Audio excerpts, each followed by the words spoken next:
Ending పార్ట్లోకి వచ్చావు. నువ్వు ఇప్పటిదాకా గాయపడ్డావు, నలిగిపోయావు, కుమిలిపోయావు, ఏడ్చుకున్నావు, గుండె లవిసేలా రోధించావు, వణిగిపోయావు, నిద్రలేని రాత్రులు గడిపావు, నిరీక్షణ ఆధారం లేక ఎంతో కృంగిపోయావు, వరుస ఓటములతో, ఎదురు దెబ్బలతో, తృణీకారాలతో చిత్రవదన అనుభవించావు. రేపు చచ్చాకొచ్చి ఆ లోకమేమో గాని భూమి మీద మాత్రం నరకంలాగుంది నాకు అని తలపోసావు, వాపోయావు, దుఃఖపడ్డావు, కుంగిపోయావు.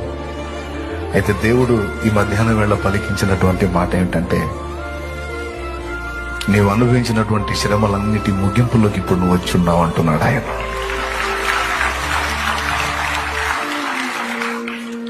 నేను ఇచ్చిన వాగ్దానాలు నెరవేర్చే సమయం ఆసన్నమైంది. ఆ సమీపంలో నువ్వున్నావు.